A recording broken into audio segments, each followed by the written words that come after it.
अस्सलामुअलैकुम गाइस, नमस्ते, सत श्री अकाल। मैं उम्मीद करता हूँ कि आप खुश होंगे और मेरी तो दुआ है कि आप यूं ही हंसते रहें, मुस्कुराते रहें और अपना प्यार हमारे चैनल पर दिखाते रहें।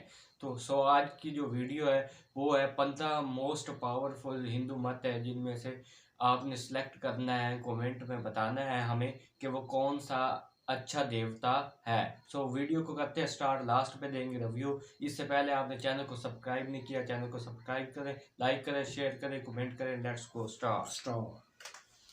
मित्रों, क्या आपने कभी सोचा है कि सनातन धर्म के 33 करोड़ देवी देवताओं में से कौन सबसे शक्तिशाली है? कौन है वो देवता जो ब्रह्मांड की रचना, पालन और संहार में सबसे अहम भूमिका निभाते हैं? पुराणों में इन देवी देवताओं के बारे में कई रहस्यमयी कहानियां और तथ्य छुपे हुए हैं। आज हम आपको उन 15 सबसे शक्तिशाली देवताओं के बारे में बताएंगे जिनके बिना जीवन की कल्पना भी असंभव है। लेकिन क्या आप जानते हैं, इनमें से एक देवता ऐसे भी हैं जिन्हें सभी देवताओं का अधिपति माना गया है। कौन है वो और क्यों उन्हें सबसे शक्तिशाली कहा जाता है? आइए इस रहस्य से पर्दा उठाते हैं और जानते हैं इन अद्वितीय देवताओं की महिमा, जो न केवल सृष्टि के रचयिता हैं बल्कि हमारे जीवन के हर पहलू में मौजूद हैं। हम पहले ही स्पष्ट कर देना चाहते हैं कि यह सूची किसी भी प्रकार के भेदभाव के बिना तैयार की गई है। हम जानते हैं कि भगवान की शक्तियों को लेकर लोगों की मान्यताएं अलग अलग हो सकती हैं। हमारा उद्देश्य किसी की भावनाओं को आहत करना नहीं है। तो इस लिस्ट में सबसे ऊपर कौन है, यह जानने के लिए इस वीडियो को अंत तक देखें। चलिए वीडियो शुरू करते हैं और जानते हैं हिंदू धर्म के 15 सबसे शक्तिशाली देवताओं के बारे में। सबसे पहले हम बात करेंगे शनिदेव की। शनिदेव को न्याय का देवता माना गया है। शास्त्रों के अनुसार वे भगवान सूर्य और माता छाया के पुत्र हैं। उन्हें अपनी पत्नी से क्रूर ग्रह का श्राप मिला था। उनका वर्ण कृष्ण है और उनकी सवारी कौवा है।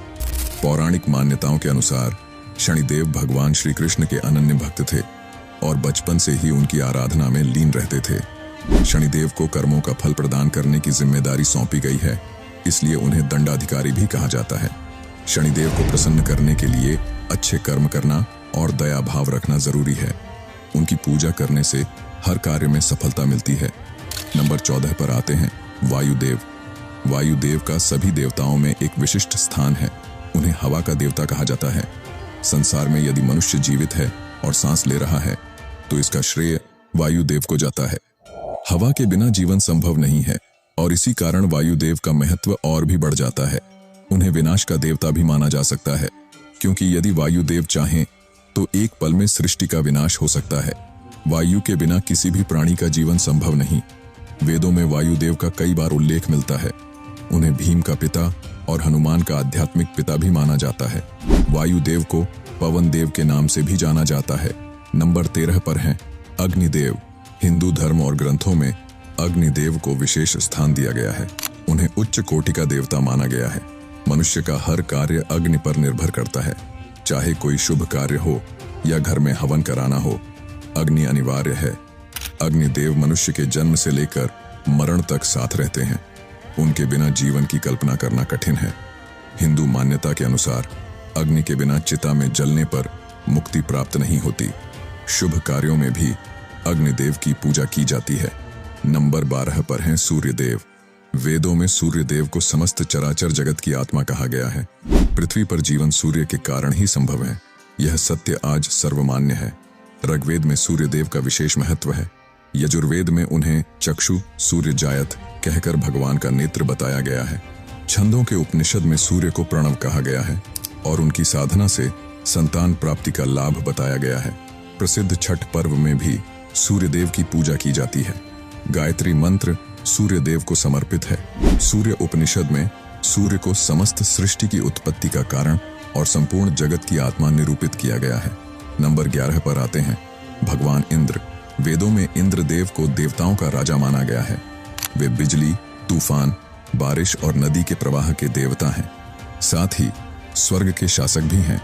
उनका मुख्य हथियार वज्र है और उनका वाहन ऐरावत है। इंद्रदेव सूखे का नाश करते हैं और वर्षा लाकर मानव जाति के मित्र के रूप में काम करते हैं।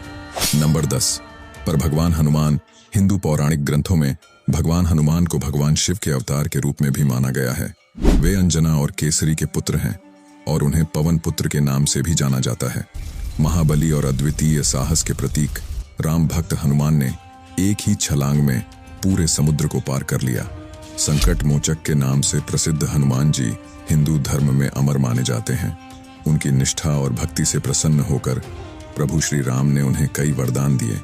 अमरत्व का वरदान उन्हें माता सीता ने उस समय दिया था जब वे लंका में श्री राम का संदेश सुनाने पहुंचे थे।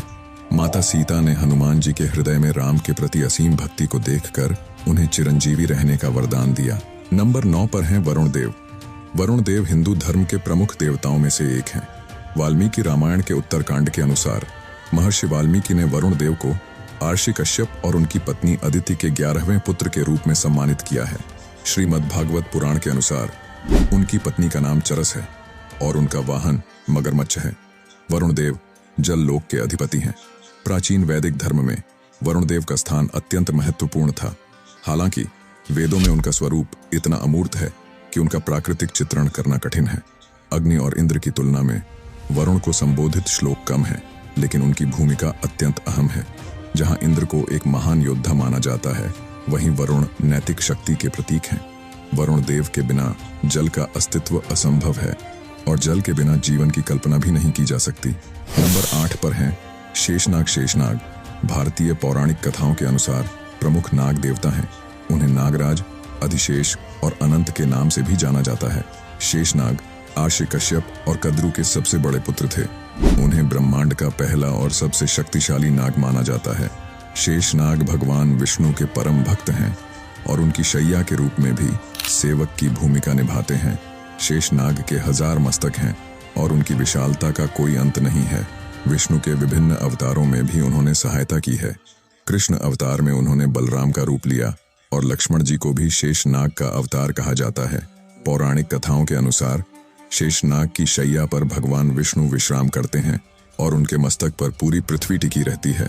नंबर 7 पर हैं यमदेव। यमदेव को इस संसार का पहला मनुष्य माना जाता है जो मृत्यु को प्राप्त हुआ। उनका प्रसिद्ध मंदिर तमिलनाडु के श्रीवंचम में स्थित है। धार्मिक ग्रंथों के अनुसार यमदेव सूर्य और संध्या के पुत्र हैं।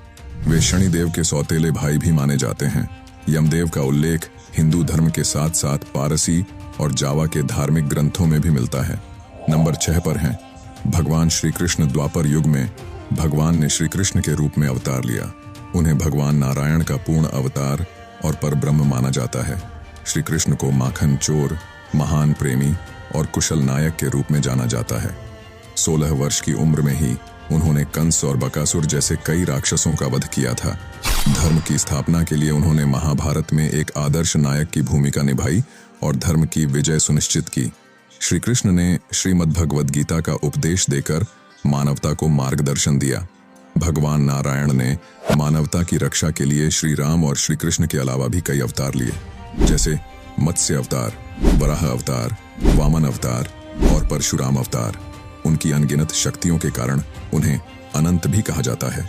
नंबर 5 पर हैं भगवान ब्रह्मा। भगवान ब्रह्मा हिंदू धर्म की त्रिमूर्ति में सृजन के देवता हैं। उनके 4 मुख हैं और वे स्वयंभू के रूप में जाने जाते हैं। वाणी के स्वामी ब्रह्मा चारों वेदों के निर्माता हैं। त्रिमूर्ति में ब्रह्मा, विष्णु और शिव का स्वरूप रूपक के माध्यम से दर्शाया गया है। ब्रह्मा सृजन का प्रतीक है, विष्णु संसार का पालन करते हैं और शिव। सो गाइस, वीडियो पर रिएक्शन किया, बहुत ही कमाल का ये वीडियो था और इसमें असल में देवताओं के बारे में बताया गया है कि कौन सा देवता अच्छा और ठीक है। और मुझे तो सबसे आखिरी वाला बहुत ही ठीक लगा, क्योंकि उसके बगैर तो इन जो भविष्य है वो नामुमकिन है, क्योंकि उसी ने ही स्टार्ट में ही यानी कि बंदे का जीवन, उसके साथ जो होने वाले हालात है, उनके जज्बात हैं, वो सब कुछ वो कवर करता है, उनका देखभाल करता है। सो मुझे तो ये लगा। भाई आपको क्या लगता है? भाई मुझे भी अच्छा लगा। ठीक है, तो मैंने पहली बार ही ये वीडियो देखी है और अच्छी जो तरह मुझे भी पता नहीं लगा कि कौन सा अच्छा है और कौन सा। जो भी आपके समझ में आता है आप लोगों ने कमेंट में बता देना है। मज़ीद इसे जानने के लिए कोई और वीडियो देखेंगे आप कमेंट करें। तो मुझे तो अभी तक इसमें से कोई ऐसी चीज़ देखने को नहीं मिली। भाई आपको कैसी लगी? भाई इंटरेस्टिंग थी वीडियो। इसमें बताया गया है कि उनके जो हिंदू धर्म के जो हैं भगवान हैं देवता हैं वो कौन सा ज़्यादा पावरफुल है। तो वो पावर के लिहाज से तो सभी एक जैसे ही होते हैं तकरीबन, थोड़ा बहुत ही फ़र्क है, इतना ज़्यादा नहीं है। तो भाई जो भी है बहुत ही अच्छे थे। तो भाई हम नेक्स्ट वीडियो के लिए आप कमेंट करें कि कमेंट आपको करें। कौन सी वीडियो पे रिएक्शन चाहिए, और चैनल को सब्सक्राइब करें। मिलते हैं नेक्स्ट वीडियो में, तब तब तक के लिए अल्लाह। बाबे दी आवाज़ आई।